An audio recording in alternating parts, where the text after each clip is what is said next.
Syah hari ini akan bawakan sedikit perkembangan sebelum nanti kita cakap sikitlah tajuk yang kita akan bawakan berkenaan dengan albino.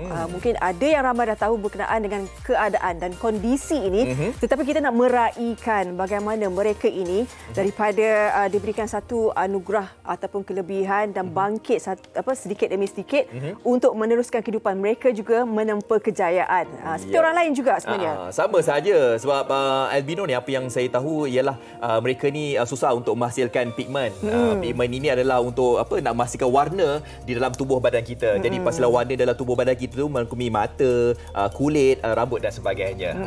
Jadi apapun, masih lagi kata orang tu sama saja sifat mereka. Mereka boleh saja melakukan apa saja, tetapi dari segi fizikalnya mungkin berbeza sikitlah. Betul. Yang menarik hari kita bawakan Ratu Cantik Lau. Pernah masuk Ratu Cantik Lau? Pernah? Tak pernah kan?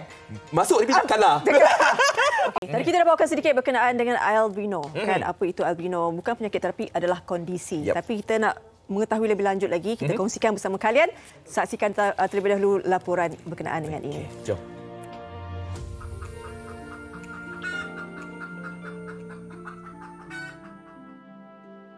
Sekilas pandang, mereka ini kelihatan comel seperti Mat Saleh, berkulit putih, berambut perang dan warna mata yang tidak sinonim dengan orang Asia.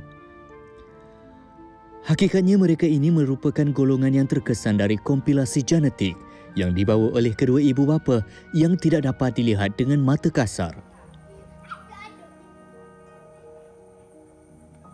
Penyakit albino adalah sejenis penyakit genetik di mana terdapat kurangnya bahan kimia pada kulit yang dipanggil melanin. Ini menyebabkan kulit menjadi cerah putih, termasuk warna rambut dan bahagian mata. Penyakit albinisme ini merupakan sejenis penyakit yang jarang jumpa, berlaku dalam kadar 1 dalam 20,000. Risiko untuk anak kepada ibu bapa yang merupakan pembawa menghadapi risiko penyakit sebanyak 25% atau 1/4 bagi setiap kehamilan. Suzita Zakaria, seorang ibu cekal yang telah melahirkan 7 orang anak dan 4 daripadanya merupakan anak istimewa albinisme.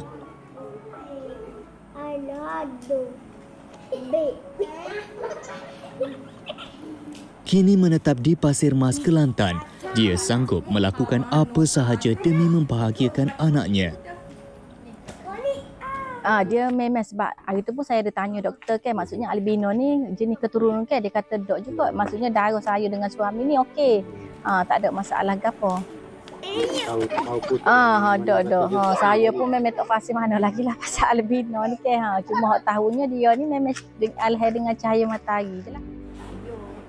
Walaupun anak istimewa ini kelihatan unik secara fizikal, namun ada batasan yang dialaminya. Antara melanin yang merupakan bahan pigmen atau bahan kimia yang berfungsi melindungi daripada sinaran ultraviolet. Oleh kerana pesakit albinism ni kekurangan bahan kimia melanin dalam kulit, maka mereka kerap mendapat penyakit kanser kulit dan juga sunburn kerana pendedahan kepada sinaran cahaya matahari. Mereka juga mengalami masalah penglihatan dan juga komplikasi mata seperti glaukoma dan sebagainya. Bagi Suzita, lumrah menjadi seorang ibu bapa yang mempunyai anak dengan pelbagai kerena. Dia juga tidak membezakan anaknya antara satu sama lain. Nasihat perubatan juga perlu diambil bagi memastikan tahap penyakit seperti ini terjamin. Maka nasihat perubatan untuk pesakit dan juga ibu bapa pesakit adalah memberi perlindungan kulit pada anak-anak mereka yang ada albinism. Contohnya, mereka kena pakai sunscreen sekiranya keluar daripada rumah dan seharusnya dipakai setiap 2 jam sekali. Mereka juga digalakkan pakai broad brim hat ataupun topi yang lebar, dan juga sunglasses ataupun cermin mata gelap, dan juga pakaian lengan panjang untuk melindungi bahagian kulit dan kaki. Selain daripada itu, mereka juga harus mendapat rawatan oleh pakar mata sekiranya mereka mempunyai masalah penglihatan, dan pesakit dengan albinism harus menjalani pemeriksaan mata setiap 4 ataupun hingga 6 bulan sekali supaya sekiranya terdapat komplikasi mata dapat dirawat dengan pada peringkat awal. Setakat ini masih tiada ubat untuk merawat albinisme. Namun langkah-langkah pemantauan dan pencegahan kompilasi merupakan alternatif terbaik. Ibu bapa juga tidak perlu khawatir tentang masalah yang dialami. Malah mereka perlu mendapatkan nasihat daripada pakar atau doktor kanak-kanak pediatrik. Memiliki anak albino ini bagaikan catatan baharu dalam kehidupan Suzita sekeluarga. Dia juga berharap agar anak-anaknya mampu membesar dengan baik, sama seperti insan yang lain. Memang saya bersyukur walaupun dapat anak gini, Pak, jarang orang nak dapat anak yang albino ni kan. Tapi kita kena syukurlah sebab dia memang dia banyak keistimewaan dia. Walaupun kita tengok dari segi luar gini, memang hakikatnya kita kata istimewa. Sebab kita pun boleh tengok kan, kadang-kadang yang albino ni ada yang berjaya. Memang kebanyakan albino ni ramai yang berjaya lah. Rambut sama hitam, hati lain-lain mungkin membawa makna yang berbeza buat kanak-kanak ini. Yang pasti, impian mereka ingin hidup seperti kanak-kanak biasa, mampu tercapai dengan penjagaan yang rapi. Anak Mak Saleh. Comel. Itulah keadaan dan kondisi mereka, albino. Dan itu yang kita bawakan di Kelantan. Di Seri Pentah Kadugok. Kata kita ni. Okey. Jadi terus saja kita kenalkan. Saya pun dah tak sabar lagi nak kenalkan. Sebab apa? Sebab kita ada Ratu Cantik ya? Bekas Ratu Cantik kita. Kita bersama di ujung sebelah Faria. Silakan Faria. Ini kita ustazah, juga guru yang mengajar di Sekolah Menengah Kebangsaan Bukit Gading, Sungai Buloh. Ustazah hari ini ponteng sekolah. Dengan kebenaran. Dengan kebenaran. Kita kenalkan Puan Nurul Huda Muhammad, merupakan Naib Presiden Kuala Lumpur Selangor Albinism Association. Terima kasih bersama kami. Awet muda aja. Nak sebut umur tak? Nak kami beritahu umur tak? Tak payah. Tak payah. Kami pun tak sangka. Ini kita kenalkan Nurhana Yusof, pernah menyertai pertandingan Ratu Cantik Miss Amazing Malaysia pada 2019. Kita dah bawakan di MHI. Kita bawa sekali lagi. Terima kasih bersama kami, Hana. Terima kasih kerana jumpa saya lagi. Sama-sama. Okey, dan di ujung sana, Baju Putih di ujung sana, kita bersama dengan Syed Muhammad Danish. Syed Muhammad Zubair, ataupun panggil Danish. Boleh Danish? Boleh. Biasa kawan-kawan panggil Syed. Syed. Jadi kita orang panggil Syed ke Danish? Mana yang selesa? Panggil Danish lah. Danish. Baik. Kita bercakap berkenaan albino. Mungkin setiap tahun ada yang bercakap, ada yang tahu dan sebagainya, kan Ustazah. Tapi mungkin Ustazah sendiri dengan kelebihan yang diberikan, keistimewaan yang diberikan, albino ni apa sebenarnya? Kadang-kadang orang kata, pelik juga dalam satu keluarga patutnya keturunan, tapi ada je yang tak ada, tetapi ada juga yang terdapat anak albino. Okey, Assalamualaikum. Albino ni sebenarnya kalau ikut teori sains lah, dia dipanggil keturunan genetik. Tapi ada juga di kalangan kami yang memang tak tahu susu galuh. Mana satu atuk nenek ke, moyang ke, tak jumpa. Macam saya sendiri pun tak jumpa. Tiba-tiba sepupu saya. Okey. Jadi kalau orang albinism ni, sebenarnya dia dilahirkan memang tak ada pigmen. Tak ada pigmen melanin. Jadi menyebabkan kulit, rambut, mata warna putih lah. Macam Hana sendiri pula bagaimana Hana? Macam Hana dilahirkan dengan rambut blond tau macam Danish. Tapi bila meningkat usia, rambut ni dia akan jadi semakin gelap, semakin gelap. Macam tu. Tapi hanya rambut je. Dia bertukar warna? Dia bertukar warna. Ni rambut original, tak colour. Okey. Wow. Sebab betul lah, ini fakta sebab mungkin pemahaman kita sebelum ini kita rambut je, bulu kening, bulu rema dia tak ada berubah. Macam tu. Satu keadaan yang agak menarik juga untuk kita tahu. Ada juga setengah yang tu. Memang ramai macam tu.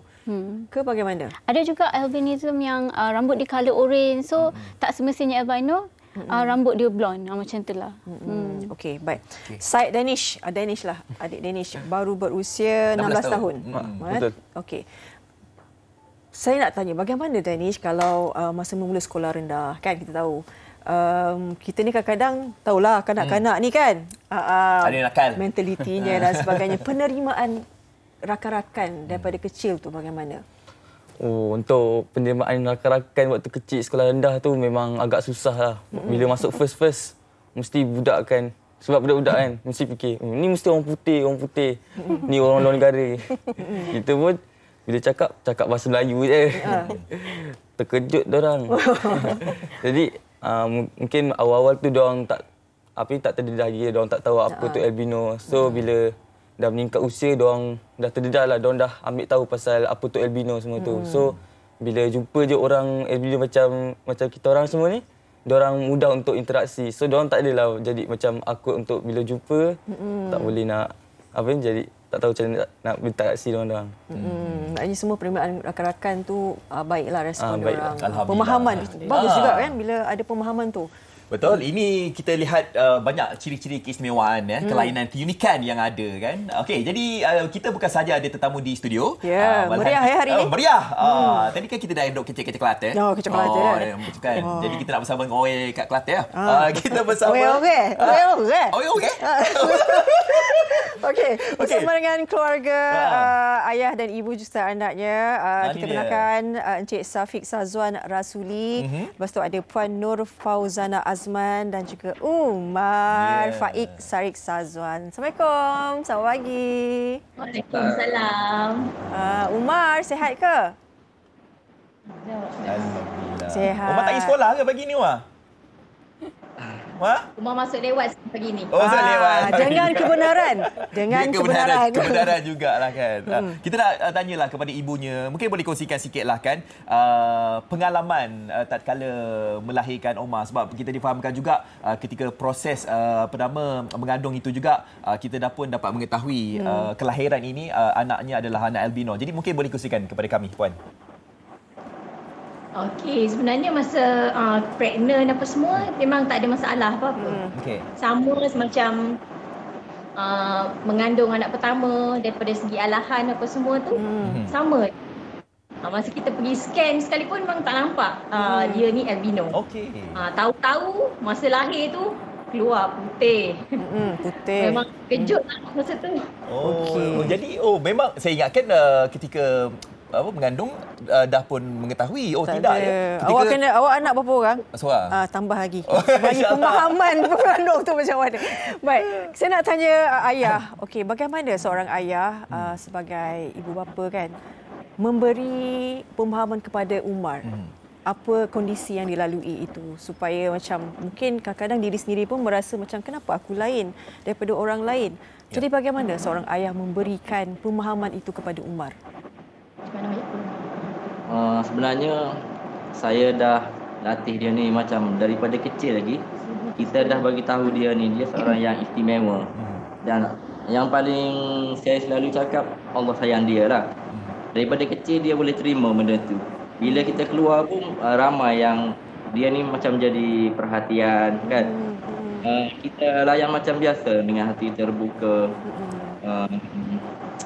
Jangan jadikan dia ni sebagai satu kekurangan. Okey, difahamkan Umar ni merupakan anak yang kedua. Ya? Kedua. Anak yang kedua. Okey. Jadi kita lihat kita dapat saksikan anak-anak yang dilahirkan ini bukannya kesemuanya albino. Jadi salah silah sejarah keluarga Encik Safiq Zuan ataupun Nur Fauzana ni ada tak yang ada albino atau sebagainya? Tak ada. Setakat ni tak ada. Umar je seorang-seorang albino. Tapi handsome Umar ni. Kami tengok handsome Umar ni. Macam K-pop sikit juga ada style dia. Okey, kita nampak tadi gambar Ustazah bersama dengan Umar. Ada. Pernah jumpa. Pergi rumah dia. Okey, sebagai anak presiden. Balik Kelantan mesti datang jumpa Umar. Klik Kelantan jumpa dah. Okey, Ustazah sebagai anak presiden Kuala Lumpur Selangor Albinism Association ni kan. Bagaimana peranan KLSAA ni? KLSAA ni bagi saya sangat penting lah sebab bila ada persatuan ni, kita boleh united. Kita kumpulkan semua geng-geng albinism ni duduk di bawah satu tempat, dan sebenarnya tujuan ditubuhkan KLSAA ni untuk sebagai group support, untuk memberi sokongan dan juga berkongsi pengalaman daripada sama ada ibu-ibu yang ada anak-anak albinism ataupun di kalangan kami sendiri.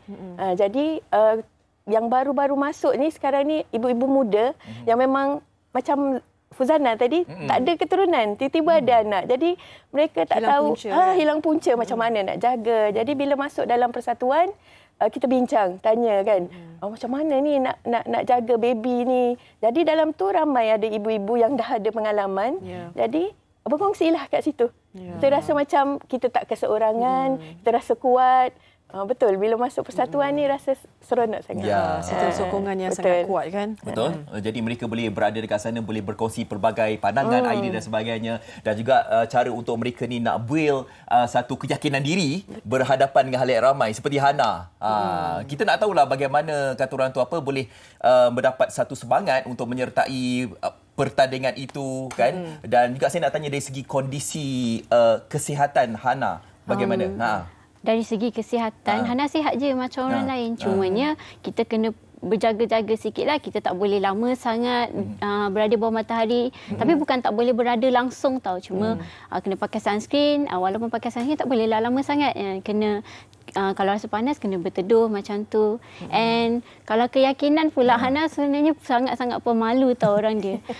Tapi Hana pada satu hari tu bila kita dapat iklan tu kan, macam ada diorang anjurkan Miss Amazing Malaysia macam tu kan, untuk yang disability punya orang, macam untuk orang kurang upaya kan. Kita tak banyak tahu peluang macam tu dekat Malaysia untuk orang kurang upaya menunjukkan bakat. Tak ada, tak banyak. Jadi Hana rasa macam, apa kata saya cuba. Saya malu tapi saya nak cuba. Saya nak share awareness kepada orang ramai. Biar orang tahu yang dekat Malaysia ni ada je albino, supaya orang boleh nampak lah albino pun boleh tunjukkan bakat juga. Macam tu lah. Kita sama je macam orang lain. Macam tu. Dan Hana ni sebenarnya mempunyai satu kelebihan luar biasa juga. Walaupun kita difahamkan Hana penglihatan kabur kan, tidak berapa nampak. Tapi menjadi tenaga pengajar di Persatuan Orang Buta Malaysia MAB, ajar anak-anak tu untuk berdikari. Yes. Apa yang diajar oleh Hana? Saya bekerja di Pusat Pemulihan dalam Komuniti dekat MAB.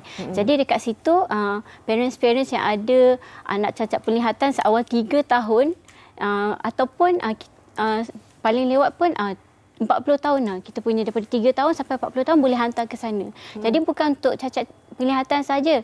Anak-anak yang ada cacat penglihatan dan cacat ganda juga boleh hantar ke sana. Jadi dekat sana kita akan ajar dia cara menguruskan diri, cara makan, cara pergi tandas, pakai baju. Kalau yang boleh belajar, kita akan ajar dia basic-basic pembelajaran sebelum dihantar ke prasekolah ataupun sekolah rendah. Macam itulah. Alhamdulillah. Okey, Danish, kita nak tahulah. Danish, tadi pun ada kita mengetahui bahawa albino ni mungkin mempunyai masalah sedikit berkaitan dengan penglihatan. Okey, jadi kita tak nak sentuhlah berkaitan dengan apa kekurangan itu, tapi kita nak tahulah apa antara kelebihan-kelebihannya orang-orang albino ni yang mungkin kita tidak mengetahui. Macam saya, sisi saya, macam abang sendiri pun abang tak tahu. Albino ni dia pandai macam ni, pandai macam ni. Macam Danish sendiri, apa yang Danish rasa kekuatan yang ada pada Danish? Kadang-kadang kekuatan yang kelebihan lah dekat diri orang-orang albino ni. Antara kulit dia lah. Kulit dia, bila kan kulit orang albino kan putih kan. Jadi dia menjadi tarikan pada orang lain untuk tahu kenapa kulit dia putih. So bila kita berjumpa dengan orang, orang akan nak bertanya kenapa kita ni putih kan. Tapi macam mana Danish sendiri, macam kadang-kadang ada tak satu perasaan bila terlalu menjadi tumpuan kan, bila orang terlalu banyak tanya, adakah Danish keselesaan diri itu? Lepas tu penerimaan adik-beradik, sebab Danish seorang je kan yang albino dalam keluarga. Bagi penerimaan adik-beradik memang daripada kecil kan, so diorang tak ada apa-apa sangat lah, diorang okey macam normal, macam adik-beradik biasa. Tapi kadang-kadang kalau selalu orang tanya, orang kawan-kawan tanya, rasa macam agak enak jugalah dengan benda tu. So kadang-kadang bila orang tanya kenapa putih, bila saya malas nak jawab, saya kata ini semua ciptaan Allah aje. Senang kan? Senang je. Tak faham masa. Okey, nak tanya Omar lah. Nak tanya dekat family Omar sendirilah kan. Kita lihat dari sisi lain kelebihan-kelebihan ni ada pada setiap individu yang dilahirkan. Jadi apabila tatkala Omar ini dilahirkan, apa mungkin yang boleh dikatakan daripada kalian berdua? Mungkin dengan kelahiran Omar ni memberikan banyak lagi rezeki ke yang mungkin kita tak mengetahui? Omar ni kedua ibu bapa je. Betul-betul. Benda rezeki ni sebenarnya anak ni pembawa rezeki dalam tak sedar. Kita sebenarnya banyak menumpang rezeki daripada dia. Contohnya dari segi kehidupan kami sendiri, daripada sebelum Umar lahir sehingga Umar lahir, banyak urusan kita dipermudahkan.